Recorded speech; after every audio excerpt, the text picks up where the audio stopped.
please. Okay.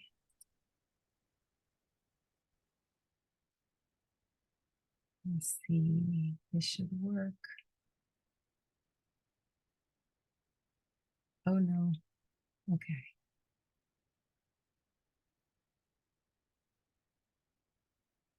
All right. All right, everybody. Thank you so much for being here. Thank you, Cassie, for that great introduction. I appreciate you. I appreciate also the opportunity of working with all of my Naval Academy compadres, Beat Navy, within this Survivor Advocacy Network. As we say, there's one or several days of the year when we're competitors, but in this space, we are all aligned. So let's get started.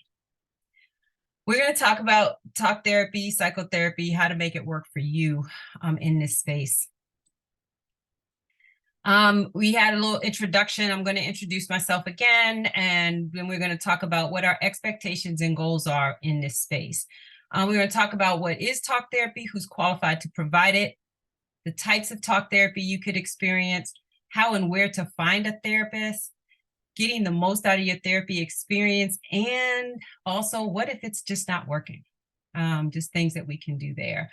So we're going to have some poll questions in between that we'd appreciate you all, just to make sure everybody's still with us, as well as a few videos that we're going to experience. So you're going to have different learning sources that basically are stacking what we're trying to explain here.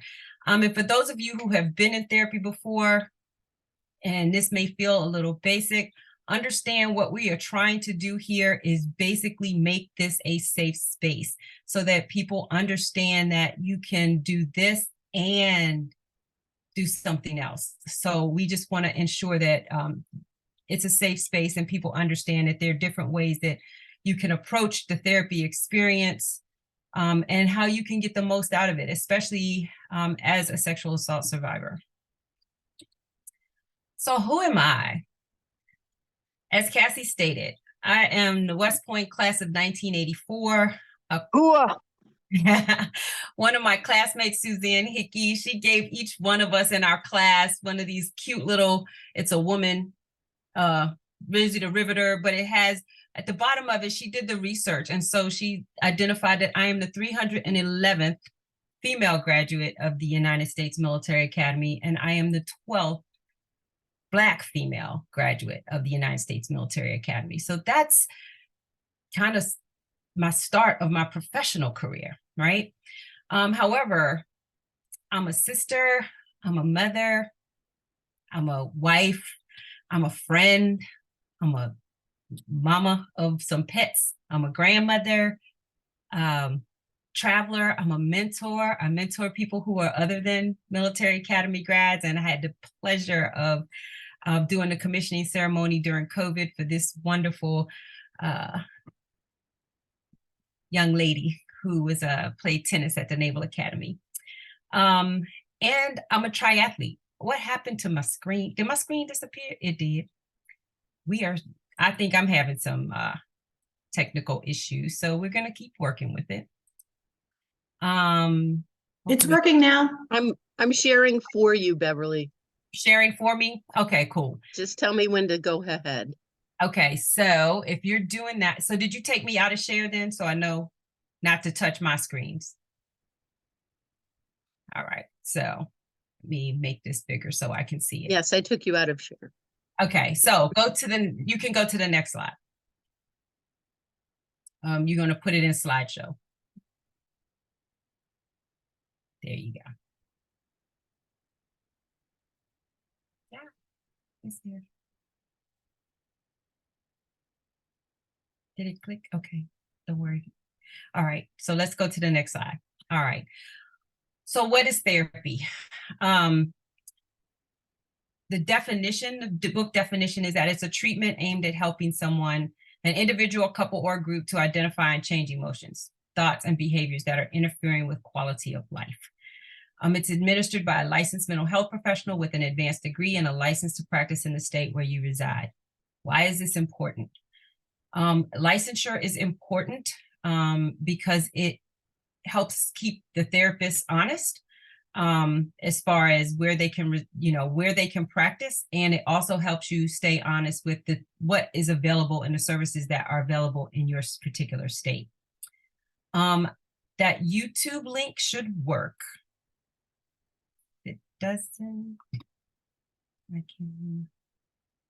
Holly, can you click on that link and see if it doesn't work? I can.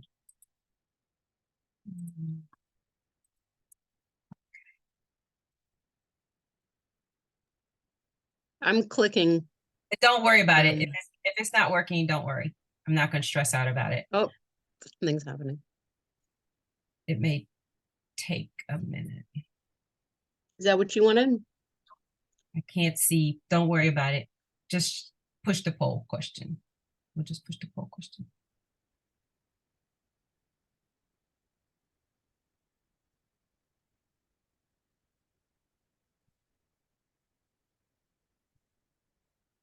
We have the poll question ready.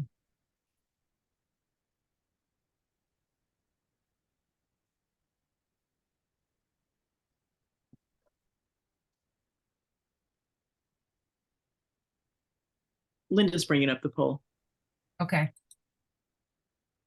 And then talking to a qualified what? mental health challenges such as depression and You allow me to share my screen, then I can. Did you do the poll already? The poll is up right now. We've got several responses. So some people are seeing it, some are not. Okay. All right. I can't see it. So if you could just tell me what it says, then I can, what the results are, then I can, you can stop it and then tell me what the results are. Okay. Have we had enough time for the poll? I think so. Okay.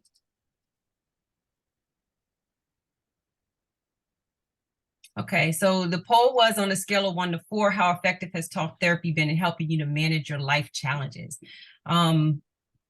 It's mixed, right? The results are definitely mixed. 30% say very effective. 26% said somewhat effective, slightly. Somebody said not at all. And there's some who said I've not been in talk therapy. So that's perfectly fine. All of those are true. And this is one of the reasons why we want to talk about it, because there are ways, and maybe your experience with your current therapist just is not a good one. And we need to talk about how we can change that so we can advocate more for ourselves during this experience. So if you allow me to share my screen, I can pull up what I can do is if you allow me to share my screen, I can pull up the videos. And then when we stop, if something happens again, then you can pull my slides back in. Okay, All right. there you go. Thank you, ma'am. And I thank each one of you for being patient. As we all know, we're all learning in this Zoom environment. All right, so. anxiety. Therapist is one way to deal with mental health challenges such as depression and anxiety. Also known as psychotherapy, talk therapy can help people identify and change harmful thinking and behaviors. But did you know that psychotherapy can actually produce changes in the brain? Those changes can be detected with imaging techniques like functional magnetic resonance imaging, or fMRI, which measures brain activity. In people with depression, psychotherapy has been shown to reduce activity in areas of the brain linked to sadness and depression, like the amygdala, which controls fear and emotion, the hippocampus, which regulates emotions and memory, and the medial prefrontal cortex, which controls high-level thinking and problem solving. Therapy might even change the shape of your brain, which is far more flexible than we once thought. In people with social anxiety, taking an online psychotherapy course was shown to result in fewer symptoms, along with reduced volume in the amygdala, the part of the brain linked to fear. People with a larger amygdala tend to have more anxiety. Medications such as antidepressants also affect the brain, but in a different way than psychotherapy. A combination of the two can be especially effective for certain conditions. Think of psychotherapy like strength training for your brain. The more of it you do, the tougher and more resilient your brain will become, and the better you'll be able to work through your problems.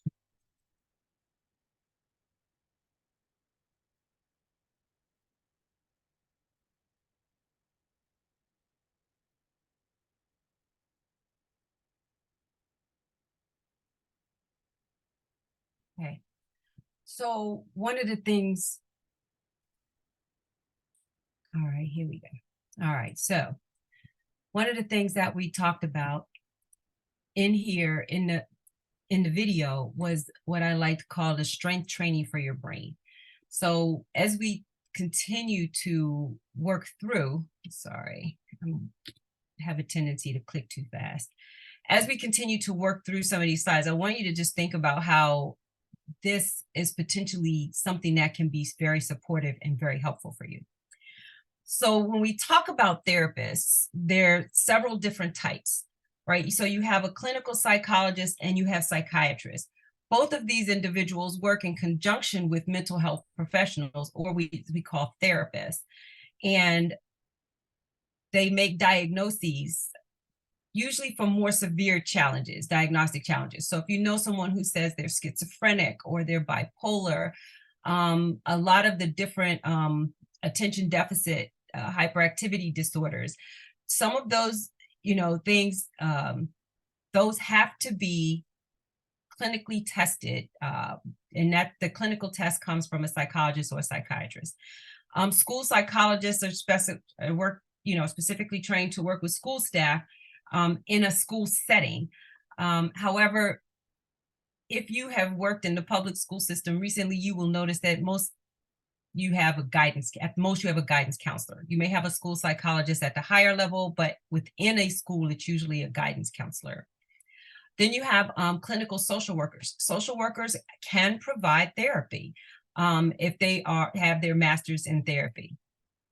You have mental health counselors, licensed. There's different titles, so each state has a different title for it. So you could be a licensed professional counselor, a licensed clinical professional counselor.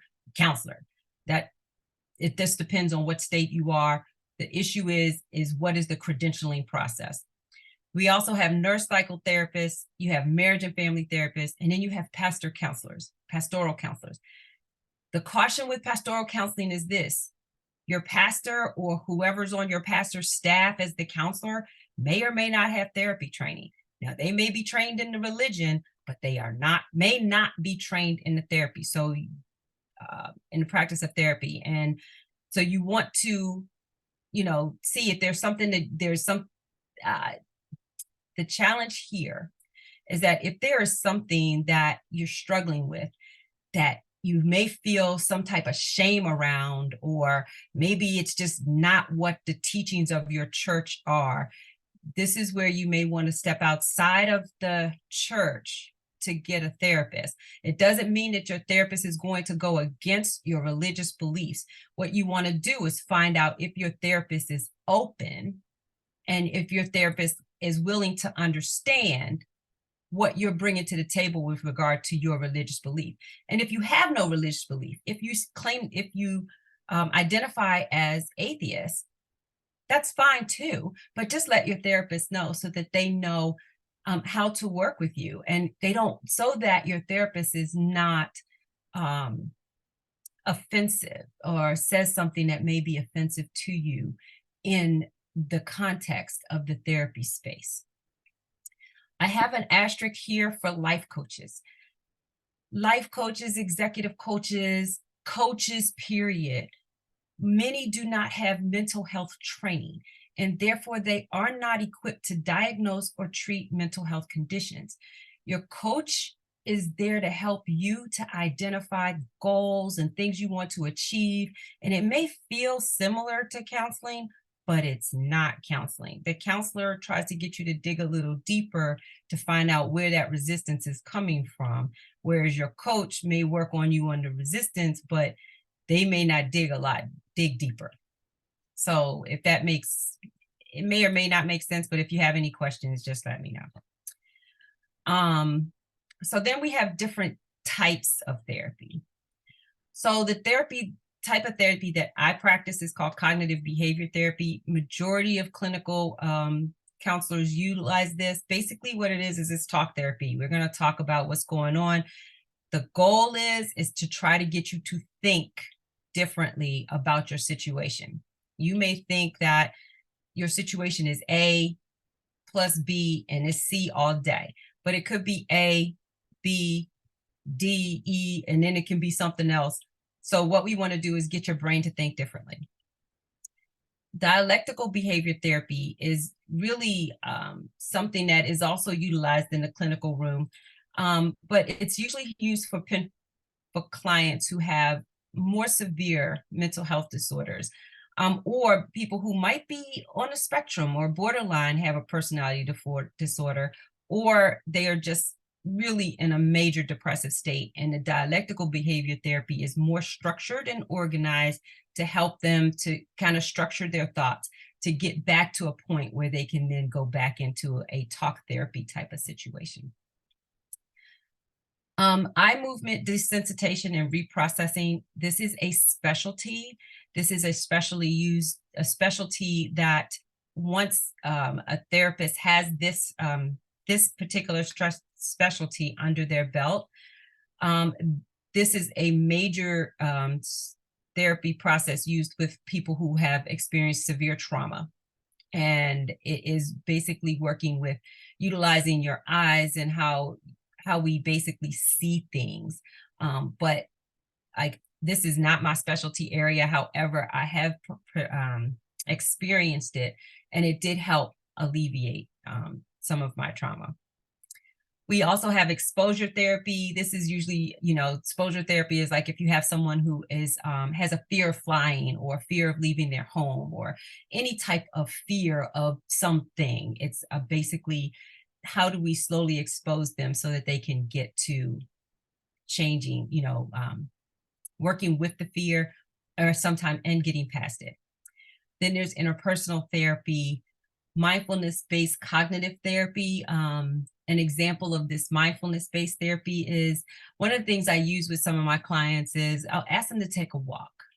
And a lot of times, if you think about it, if you're on a walk, got your headphones on, you're listening to music, or if you take a walk, you're thinking about a problem and you're trying to fix something. A mindfulness-based walk is a walk where you would take a walk, but all you're going to do is look for a specific color or look for a specific smell, or identify how many things you can smell on your walk. And you'll be amazed at how many things you can smell just by knowing that your goal for this walk is to identify how many different smells you can smell. There's exhaust there. You can smell water if you're thinking about it. You can smell grass. You can smell flowers. You can maybe smell paint. Maybe there's something else that's going on. Maybe somebody's barbecuing. I'm always like, every time I go somewhere and I smell barbecue, I'm always like looking for it. And I'm like, oh my God, it's going to be some amazing barbecue. And my hope and prayer is that when I find out where that barbecue is, that it tastes the same way that it smells. And sometimes it's great, sometimes it's not. But that is what we call a mindfulness-based walk, is that I am walking, focusing on a smell, but I'm seeing something other than my problem. How does that help me? That helps me because it takes my mind off of the major problem and it allows me to let it go for a little bit so that I can just be in a different space. And that then allows my brain to help me problem solve, or it gives me space away from it enough that it doesn't mean it's got that much pressure on me anymore. So that's just it's a therapy. Some people base their entire practice on it. It's just one tool in our toolbox. Then we have sex therapy, art therapy, music, etc. So there are all different types of therapy that can be used in the therapy environment. And this is some of the things that if you're getting stuck with your therapy space, you may want to just like, okay, what can we do next? Or is there something else we can try? So, can we go ahead and post the next poll?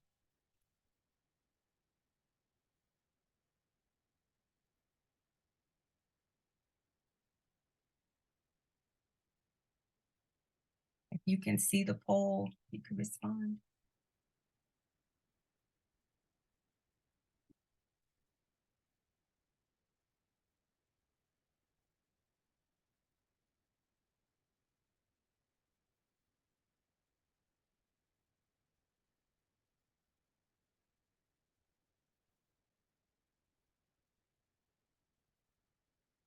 How we doing, Linda? Did we get it? How we doing responses? Yeah, we've got quite a few respondents, Okay. over 20. All right, you can close the poll. Okay. Okay, so the majority of you say you prefer in person. I'm with the majority. However, there's some who prefer using an app. There are a few who said they're not sure. And then of course, there are the few who have not been in therapy, and that's fine. So let's talk about it. Traditional talk therapy has usually been in person, which means I come to someone's office and I sit in a room, maybe you sit on a sofa, another chair, whatever, and we talk face to face. There's group counseling also, and then there's support groups. In 2020, COVID hit. So majority of what we technically call in-person therapy is now done, what we're doing right now, by video. So we have video telehealth, which basically it's a convenience, because now I don't have to get in my car and drive to an office. I don't have to spend the time it would take me to drive there, be in my car, be there, and then drive back home. It's accessibility, and there's comfort in, just doing it from your home. The challenges with the telehealth delivery is this. All I see of you when I'm a therapist and I'm doing this one-on-one is you from your neck up or waist up. That's all I see. Whereas when I'm in my office and I'm sitting on a sofa with you, I see everything. I see your hands shaking. I see your feet shaking. I see your body tense up. And so there are different things that we as clinicians have had to learn how to look for through the video presentation. We can have the methods of delivery with individuals and or couples. One of the challenges that I have had in some instances is safety. Usually I ask my clients to make sure that they're in a space where they can safely speak to me about what their issues may be. I'm very concerned in the fact that if I'm working with a couple and it's not a good situation, what happens when that screen goes off? Just as if they were in my office and I was concerned about what happens when they walk out of the therapy room. So, but those are some of the challenges. The other method of delivery, you have the apps. They're Talkspace, BetterHelp, Cerebral, Ginger, Doctor on Demand, whatever. There's several different platforms out here that offer clinical support. Especially if you are unable to find someone in your area. I know I've worked on BetterHelp and on Talkspace, and I've treated people who live in New York. I have treated some people from California because there's reciprocity agreements with those states on those platforms. I've also treated people who were international, internationally based on those platforms. So these are also areas where you can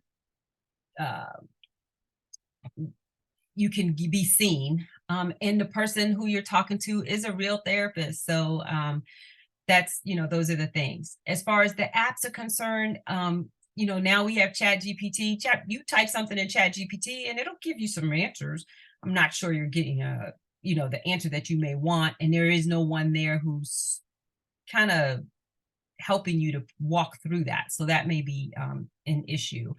There are other things, Breeze, a CBT thought diary. There are other apps that are out there that are nice to have, that if you have a need to like journal or things like that, those apps are absolutely wonderful. The nice thing about the Talkspace and BetterHelp platforms is that you can, if you're like a texter and you want to do everything by text, you can do it that way. You can do a whole therapy appointment by text. I've done that before. It takes a little bit of training to read through emotions with text. And you do have to ask a few more detailed questions. But if that's the space that you're in and you don't want to have a physical, you don't want anybody to see you in that moment, you can chat it, or you can have a video call using these apps. I don't do chat with my in-person clients. It's just something that I'm kind of resistant to, but it's an option that's out there. How do you choose a therapist? One of the things you want to do when you're choosing a therapist is, first of all, identify what you're struggling with.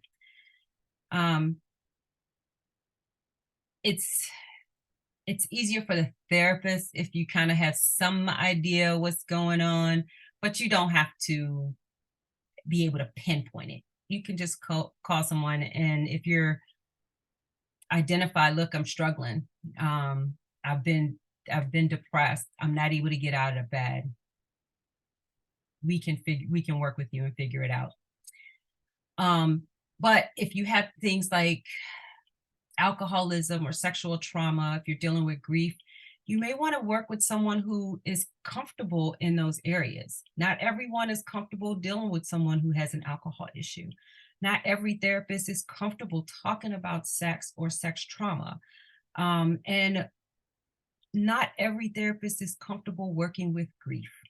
So this is where we may have some challenges in your therapy experience. Also, what's your comfort level? Do you want someone who looks like you, who is the same race, the same sex, religion, potentially?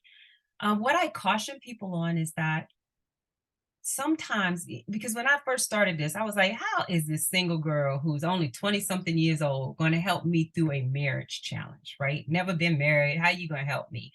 And I had an attitude about things because therapists are supposed to get therapy. And what I found was that this young lady who I had been matched with in my therapy program was really, really good at listening. And her ability to really listen and find the underlying, to ask the question about what I wasn't saying, was actually helpful for me. So I was very able to get out of my judgment zone, and working with her actually helped me quite a bit on doing some things that helped me do some healing for myself that actually then ended up helping me to heal within my marriage. You can interview a therapist.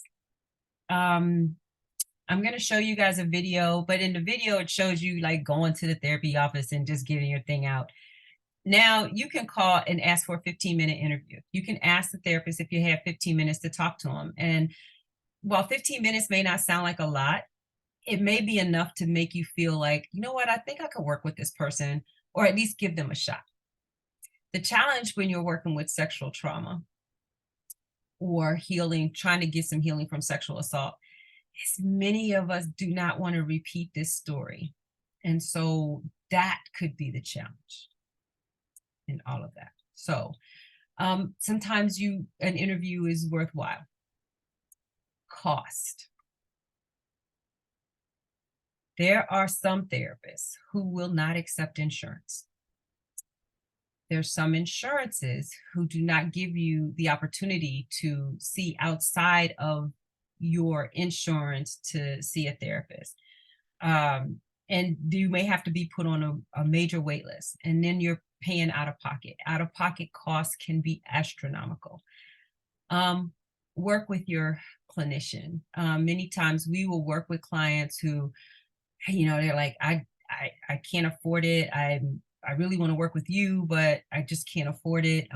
Is there a way for me to do it? And so, I have a couple clients that I see maybe once a month. I just give them different types of homework to do in the meantime, and we may text periodically, but they cannot afford their insurance. The way their insurance is set up, and this is a very annoying thing for me as a clinician, is that I can't accept, I mean, I can accept everybody who has Blue Cross Blue Shield, but it doesn't mean that your particular Blue Cross Blue Shield plan is the same as my Blue Cross Blue Shield plan. And so you may have a high deductible. And if you find out you have a high deductible and you've been coming to see me 4 times, you know, you see me 4 times in a month and your insurance doesn't pay, you're almost out $1,000. And that, I think that I'm not going to get on my insurance soapbox, but that can be astronomical, and that can be a hindrance in the therapeutic process. Then you have to decide if you want to do individual therapy or group therapy. A lot of times when you're dealing with grief, loss of a spouse, loss of a child, it may be beneficial to do a group. When I worked with people who have been victims of crime, we had some different groups for some young adults, and that actually helped them to process their pain over, you know, being assaulted or, you know, having something stolen from them on the street or whatever that was, whatever issue they were dealing with. It sometimes helped to be in a group of someone else who had the same experience. It's up to you to decide how you want to do that. So can we launch the poll, please?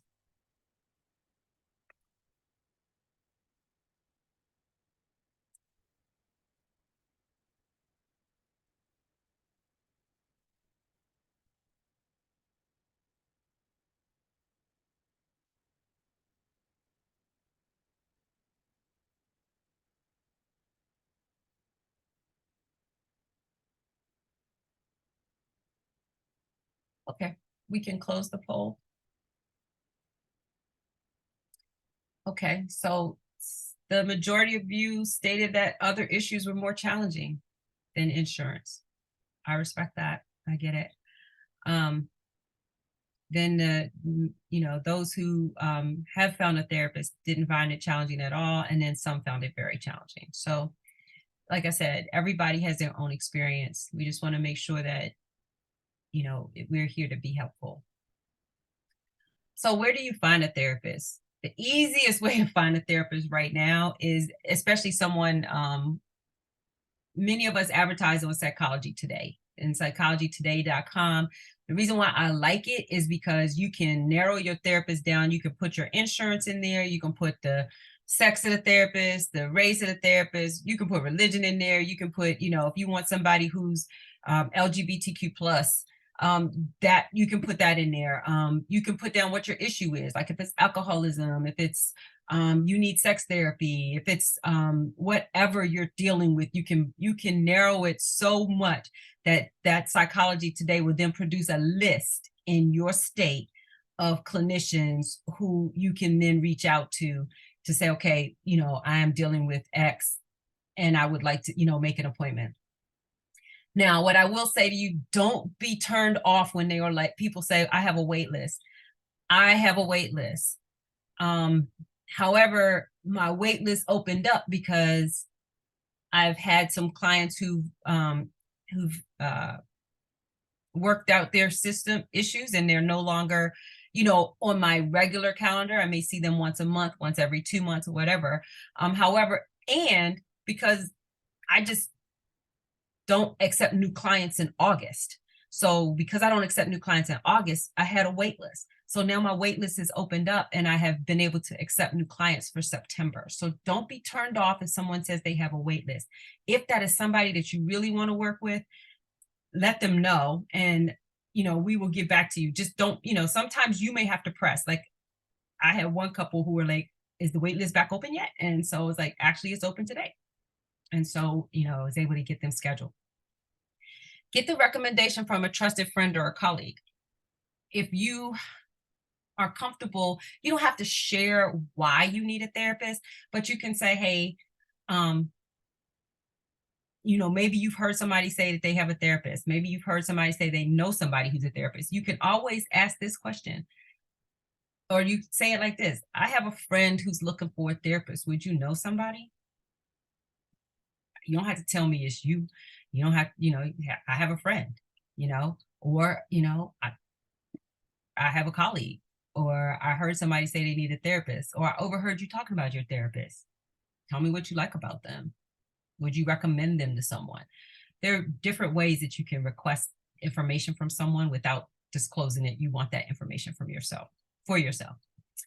Your medical professional. I have a relationship with several medical, I have 2 nurse practitioners and a dentist and a couple other folks, a chiropractor. It was interesting because the guy who's a chiropractor, he was just like, "Oh, you're a therapist? I'm always talking to people about their issues. I need to be able to refer them to somebody." And I was like, "Oh, well, here's my card." And he's actually referred 4 people to me, and it's been really a good relationship. I'm not able to accept all of his people, but I can at least, talk to you and see what's going on, and, maybe recommend someone else that may be better for you than me. But it's been a great type of relationship. So talk to a medical professional, talk to your doctor, talk to your OBGYN or someone who you trust who's a medical professional. And always, always verify credentials. Please verify credentials. And the way you can do that is just by going on your state's. There's a website. Each state should have a health. Maryland is like health professionals, and you can look any person who is credentialed in Maryland up by their code. We could give you, I have a license number. So you can verify credentials using a license number through your state's health advocacy network, because that's also how you report any ethical violations. So let me see if this video is going to come up. Yay.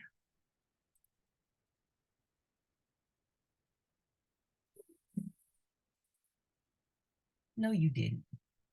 This is what happens when I touch it way too many times. You have to start sharing again. I do. Okay, I apologize. I start getting excited. All right. There you go. All right.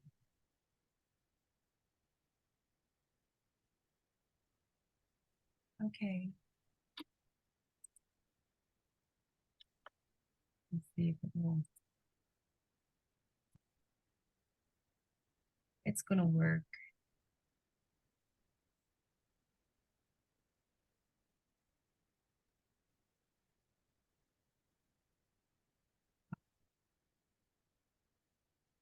Slow my roll.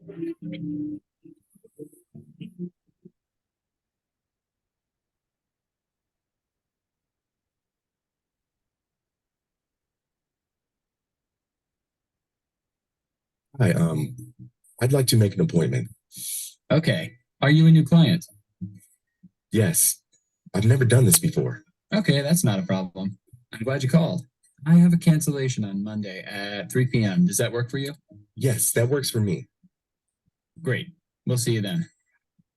Wow, that was just like making an appointment at my doctor's office.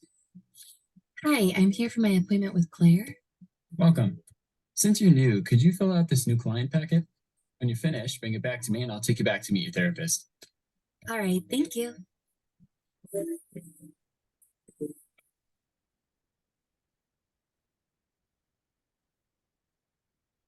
You may feel nervous attending your first therapy appointment, as you might not know what to expect.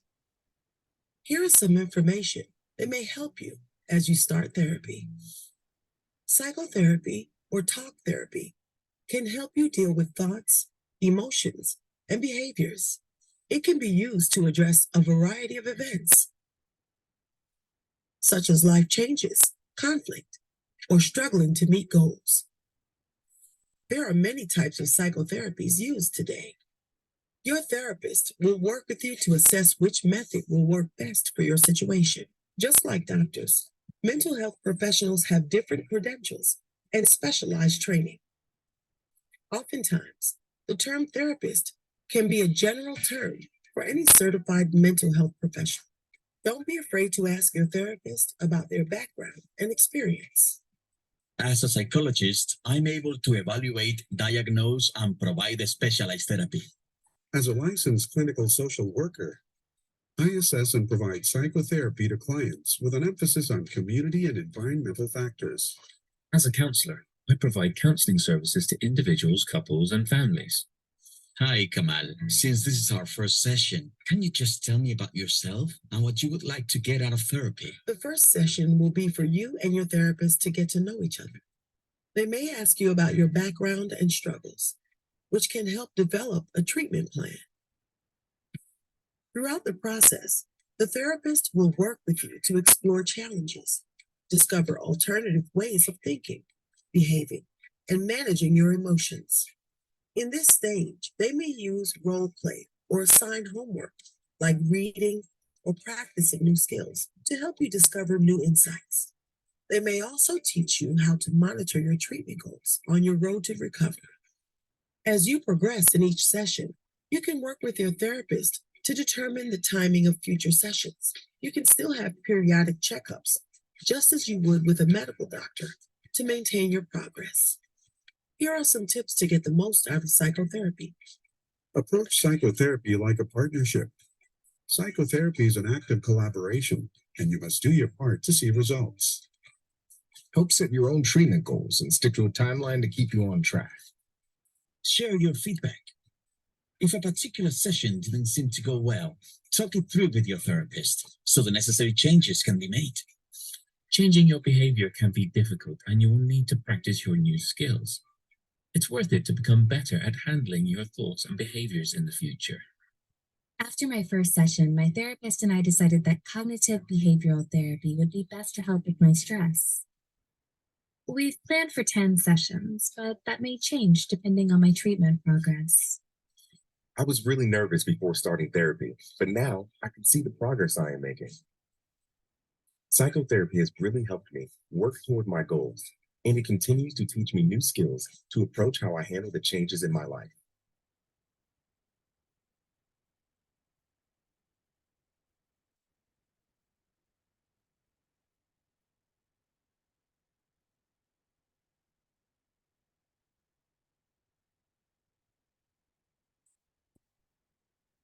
So basically that video is just trying to, like I'm saying before, we're layering, all right? So when we talk about how to get the most out of your therapy experience,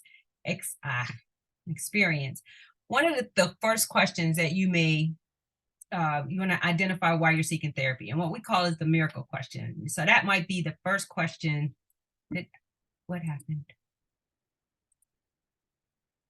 Okay. That was me. No worries. I was like, I hope it wasn't me. But anyway, so what we're doing is that you're identifying why you're seeking therapy in the first place. So we ask what we call the miracle question, and every single therapist has been trained on this. And basically the question is, what if you woke up one day and noticed that a miracle had happened? And you can write this down. What kind of changes would you see? And what would it mean for your life to move forward?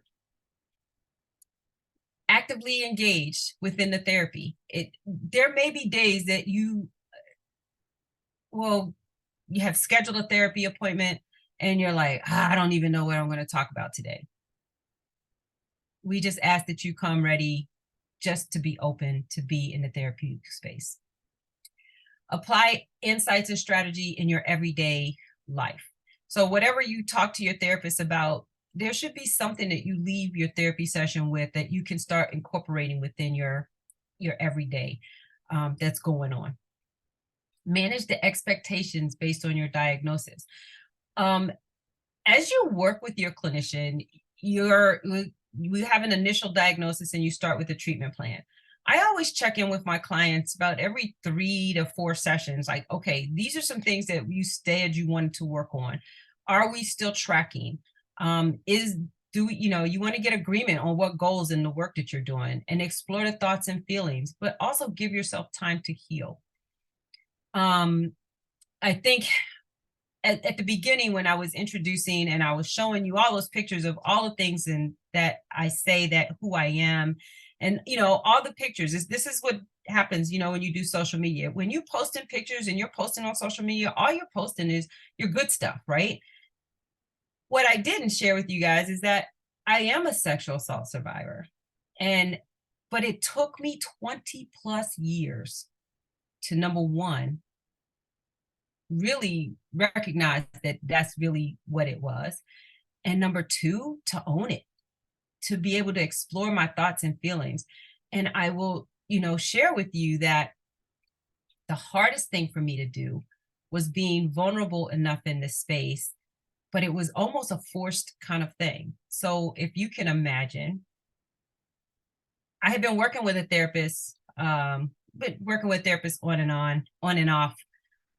Once I decided to walk along in this journey, but also when I was going through a divorce, and prior to that, when I returned from Iraq. When I returned from Iraq, my mom thought I was different. And I'm sure other people thought I was different too. People who knew me, but my mom was the one who said something to me. And what she said to me was, you keep pushing. I was pushing my youngest son away because he's my clinger. And if I was sitting here, he was sitting here. So I was always like pushing him away. And my mom is like, I'm noticing that you're pushing him away. You need to talk to somebody. And I was like, I'm fine. And until I wasn't fine. And when you moved the slide to go back. There, stay there. So what ended up happening was, as I was actually on this therapy journey to become a therapist, seeing a nurse practitioner who was a therapist, to work on the dissolving of my marriage and getting through that. At the same time, the Army was going through a process where they wanted everybody who was getting outside therapy, you had to then go, they wanted you to see military therapists. And when I went for my exit physical in 2012, and the doctor who was seeing me, a young major, she was like, oh, I noticed that you're doing therapy. And I was like, yes. And she's like, well, we have to move you to Walter Reed. You have to do your therapy at Walter Reed. And if you can imagine, you're a young major, and here's this senior lieutenant colonel curled up in a ball crying in your office because you told her she had to go to therapy with a military person versus the person that she had been seeing. I didn't realize at the time that that was actually a trigger for me, because I did not want to talk to somebody about my issues with sexual assault in a military space. And at the time, because I was an intel officer, I did not want anything in my record to show that I couldn't handle my intel job. And so I share that with you because it took me time to explore what was going on with me, to heal. It took me time to explore what was going on with me, to move through that space. And I had to stay with it. I had to just continue to walk through it. Now, was this a linear journey? Absolutely not. It was an up and down. It was like I was on a mountain some days and I was in the deepest ass valleys on other days. And is it perfect today? No, it is not. However, it's manageable. It's better. I know how to work through. So when I say part of the therapy experience is learning to manage your expectations with the therapy, that is what I'm talking about. It's also about the relationship with your therapist. I had one therapist I worked with where we had to quit after a couple sessions because it just wasn't working. You have to understand that there's some ethical challenges. If your therapist is crossing a boundary that you have clearly stated, that's an ethical violation. We as therapists are required to report certain things. That's to be told to you prior to your therapy appointments. It's supposed to be emotionally bond and trust. You should be able to walk in that therapy room and feel that you can share without being judged. If you feel your therapist is judging you, call them on it. The hardest thing for us to do sometimes is challenge a professional. I give my clients permission to challenge me. If I get it wrong, tell me I got it wrong. But you should be able to be comfortable enough with your clinician to say, I don't think that's correct. I'm not feeling the same thing you're feeling. I don't see that. And that's okay. It's okay. That's how we learn about who you are. That's how we learn about what's different about you versus what's different about someone else we may have seen with the same problem, same challenge. There should be some caring in that room.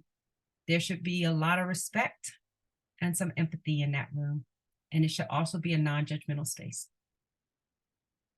If you at any time feel you are being judged, I am going to say this: find another clinician, or challenge that clinician, or say, I think you're judging me.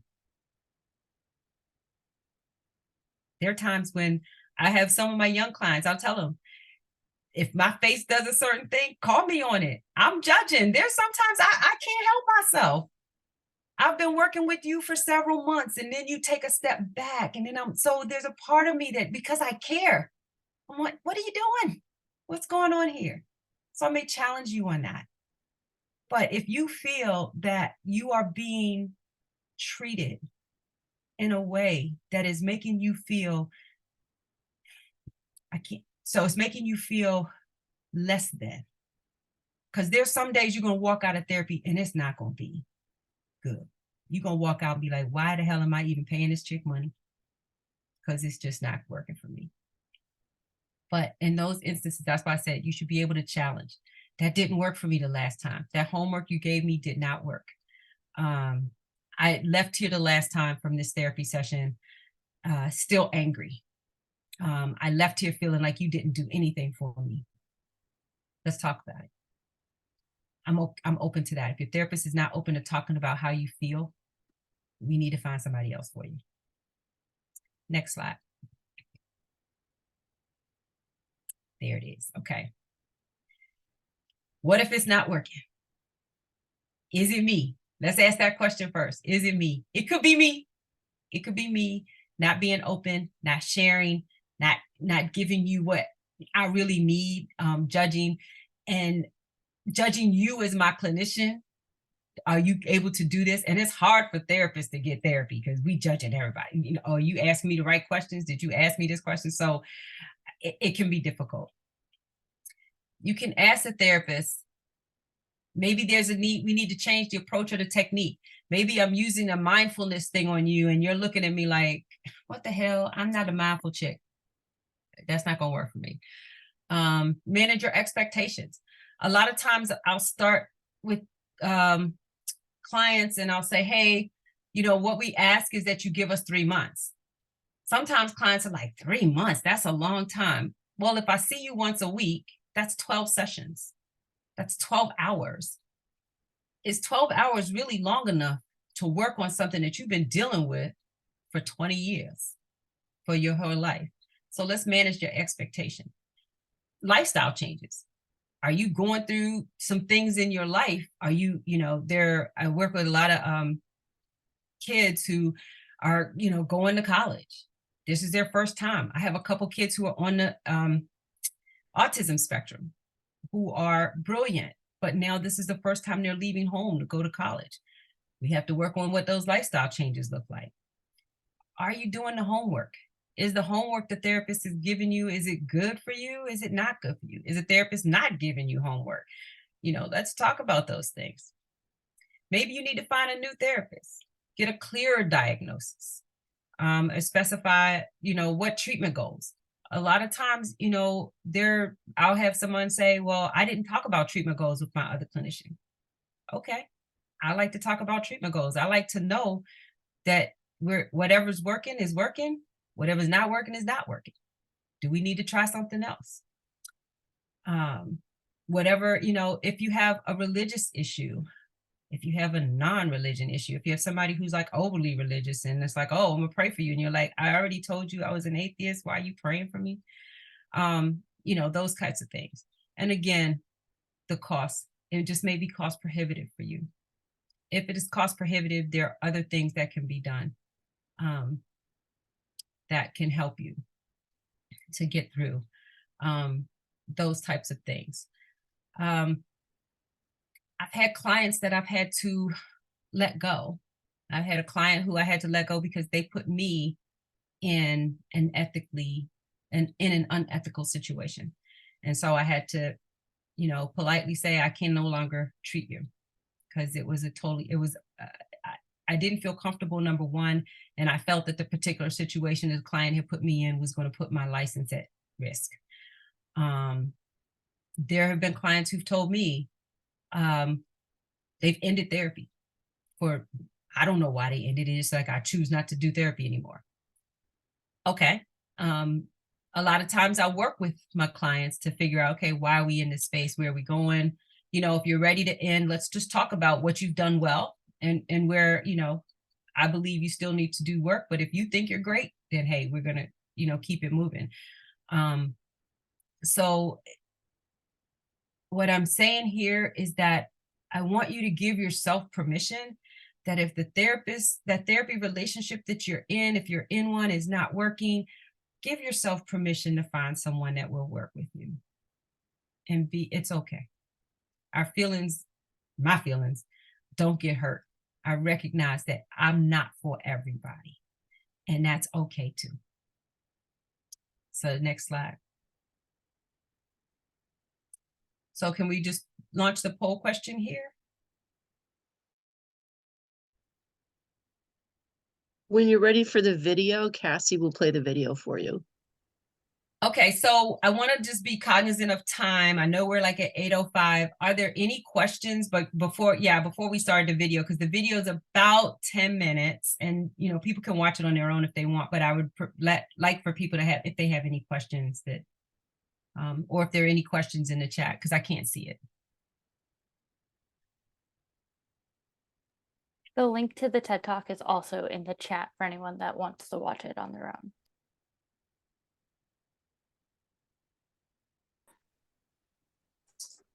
No questions in the chat just yet, Beverly. Okay, that's perfectly fine. Okay, so how was the poll question? Okay, so do you feel better prepared to more effectively engage with your therapist or go and seek a new therapist? Okay. So for those who said, it was 89% said yes, 2 said you need more information, well, not 2, but 11% say you need more information. So like I said, they'll put my information in the chat, my email address in the chat. And if there's anybody who wants to reach out to me, who has more questions or would like to just talk a little bit more, I am totally available to do that for this audience. To get questions kicked off, Beverly, I have one, which was, can you give an example of a success story? Well, one of the ones that I had most recently, I had a young man who actually tried to hurt himself in my office 4 years ago. I had been seeing him because he is on the autism spectrum. However, he is a high functioning autistic individual. And he was really dealing with a lot of bullying in school, and his mother had brought him in for a session, and he had said to me, I just think I need to die. And I'm like, okay, let's take a step back. What happened today? And he proceeds to take a pencil out of his pocket and stabbed himself in the leg. So we had called the ambulance. That's major emergency, shut down. Had to take him over to a local hospital to be seen by the psych, had to have him admitted into the psych ward. He ended up staying for like 3 days. Then they processed him as an outpatient. And then I worked with him for another 2 years after that with his psychiatrist. Stopped seeing him maybe a year and a half ago. Felt like he was doing fine. He felt like he was doing fine. He was, playing sports. He was doing more things that someone his age should be doing. His mother called me this year and said, I want to say thank you. And I was like, wow, I haven't heard from you guys in a while. I said, I hope everything's going well. He is going to college. He is, he's just doing phenomenal, she said, based, after all the stuff that we went through with him, she was just really thankful that get him out of high school and wanted to share with me that he is going to college and that he was a success. So that is something that definitely resonated with me because it's the first person I ever had to go to the hospital with in that type of a situation, and to see that it worked well. So that was that's an example of a success story. And I have several, but that's the one that resonates with me right now. So thank you for asking. And I just want to say that there could be a situation where you don't think therapy is a good option for you right now. Maybe you're not ready to dig deep. It's okay. It's okay. What I will say is that the thing that I have learned the most along this journey, and as I have learned more about the sexual trauma within the sex therapy space, is that sometimes it is helpful to share the experience, because when we try to bury the experience, it becomes almost like it's exponential, and it just still stays there. And if you've ever read a book called The Body Keeps Score, you may see that there's some alignment and how, we're sick, there's sicknesses and things like that when we keep things that are held, especially traumatic experiences that we keep inside. So I would say, if you don't feel therapy is a good option for you now, that's okay.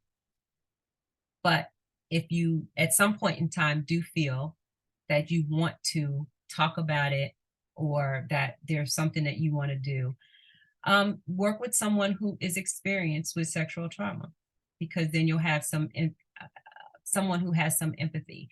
And I will also say that while everybody's VA experience is not the same, my encouragement to anyone who experienced any type of sexual assault while you were on active duty, while you were in your cadet status, whatever, file a claim.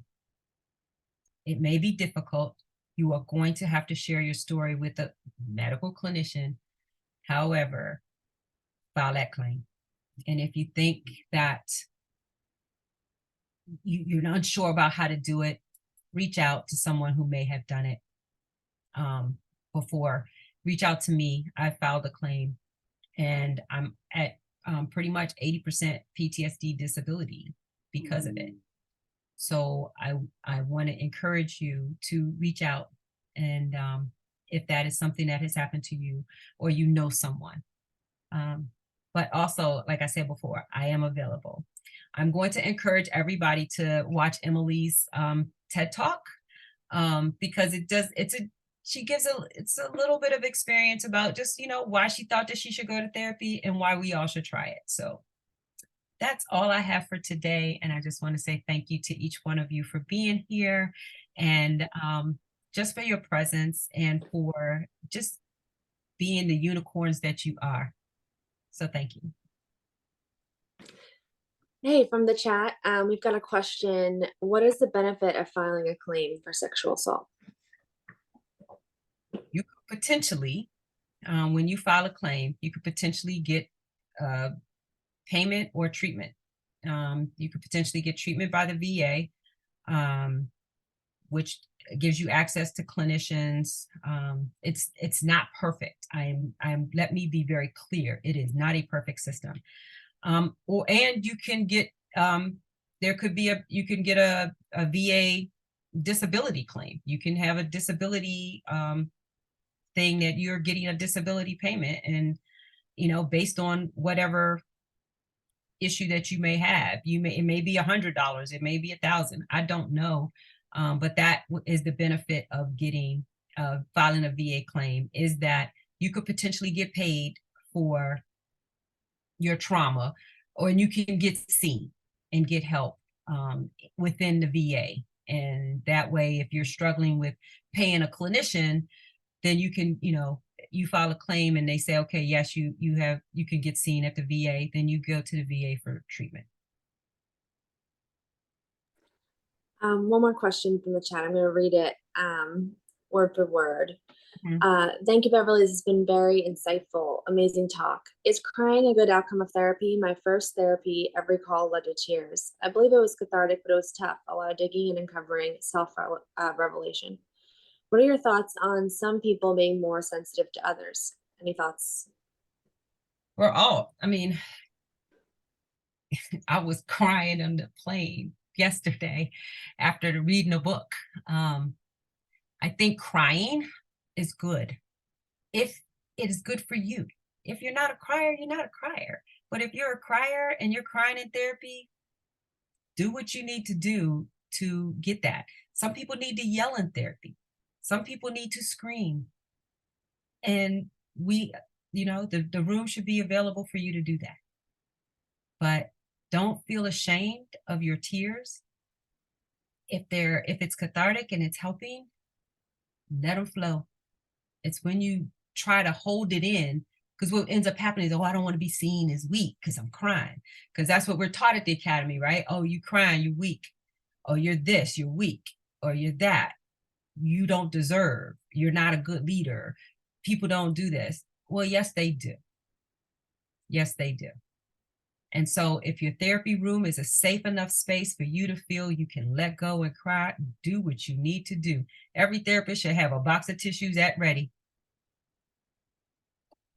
And then we're going to explore where the tears came from.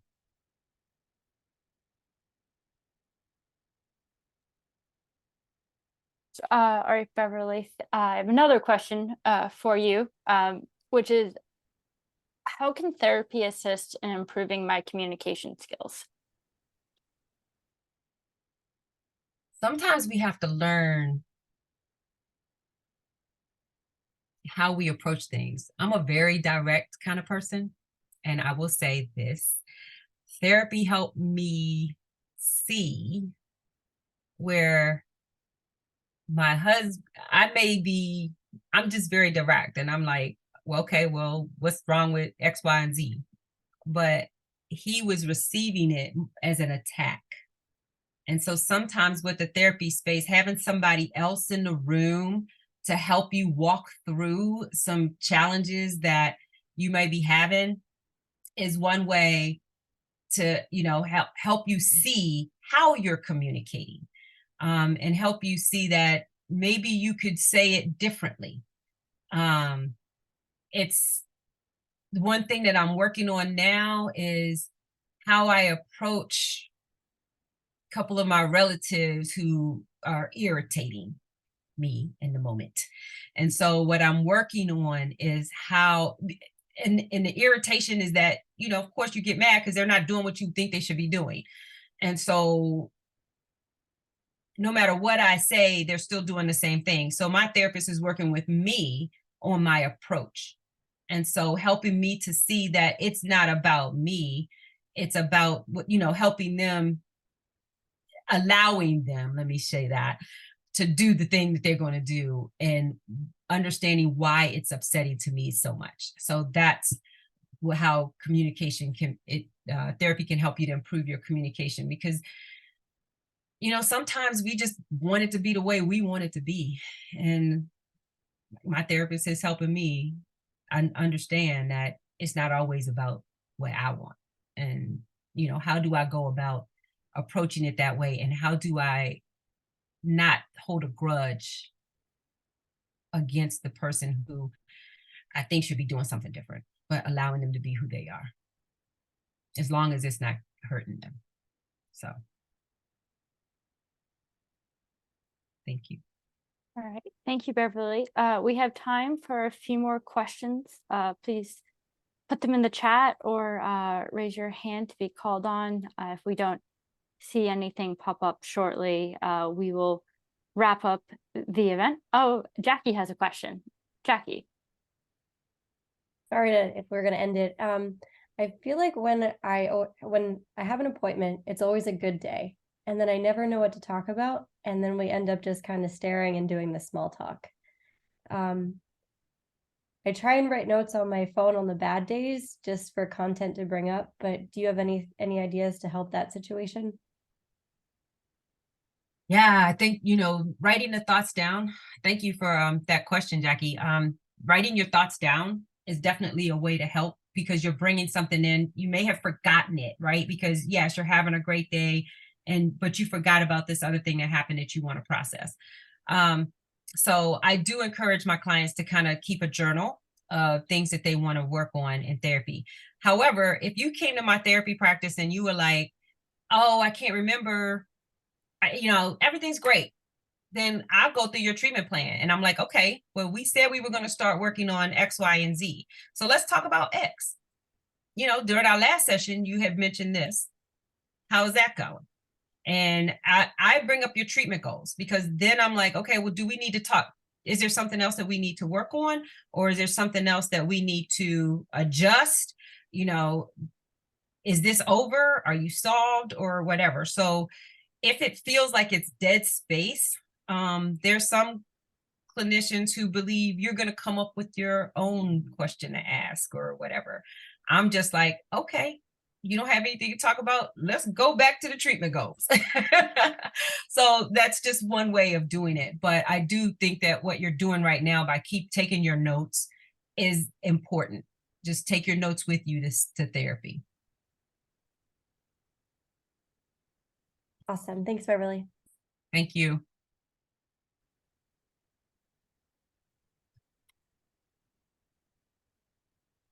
All right, well, I have one last question for you, and then we'll close up.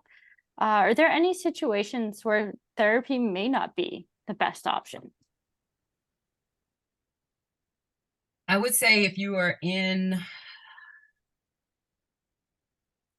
it's a sense of urgency, right? So if you're in an abusive relationship, you may need to go through therapy to help you make that step, right? To get out of that situation. However, you may need to get out of that situation first before you may have to get out of a situation. I don't think that there's actually no reason there's where it's not the best option. I think sometimes it has to be combined with psychiatry, with medication, to help you to get the best outcome from the therapy experience. There's some things that we deal with that you may need medication along with therapy to get the best result. I am not saying you have to take medication, but I'm saying it may be an option. And now, and many of us who came up in the non-marijuana stages, there are other ways of getting, you don't have to have medication. You can have medical marijuana, you can have other treatments, acupuncture. There are different types of treatments out here, holistic treatments that are available to you, along with the talk therapy that may help. So I would say explore alternative treatment options along with therapy. But if you are in a situation where you are in harm, let's not go to therapy to get out of the harmful situation. Let's get out of the harmful situation, and then let's get to therapy to figure out how we can not be in that situation again. Well, thank you, Beverly. I don't see any more questions. Mary Kate, are there any more in the chat? No, nothing in the chat, but Beverly, just to let you know, we just shared your email with someone who asked. Mm-hmm. Oh, sorry, one just popped up. What is your opinion on therapy at the VA versus the vet center for MST? Like I said before, where you're comfortable. I don't think it matters where you get it. It's where you're comfortable. If you're comfortable with the VA therapist that you're seeing, stay there. If you're comfortable at the MST center that you're at, stay there. If you're not comfortable with either of those situations, there's, and the last slide I had in there, there's a pro bono therapy.com. If you can't afford it, go on Psychology Today to try to find a therapist. The RAIN network has people who are there to talk to you. So my thing is whoever is helping you to heal is where you go. and where you stay. If that person is helping you to heal, I don't care if they're VA, MST, whoever, they're helping you to heal. That is what's important. Thank you, Beverly, for spending your evening with us and sharing such powerful information. To all of you who joined us tonight, thank you for trusting us to help you along your healing journey. The entire group coordinating this event is so grateful to have the opportunity to be creating this network of amazing people to help heal our past traumas and help prevent future assaults through education. If you find yourself triggered, anxious, angry, emotional, or any combination of those feelings as you process tonight's discussion, please know it is often a very normal response and part of the healing process. Do not hesitate to reach out to the National Mental Health 24/7 hotline at 988 or via text at 838-255. You can also consult the resource list linked in the chat, as well as email Aletha Williams, our volunteer therapist, for the evening. Her information is being put into the chat.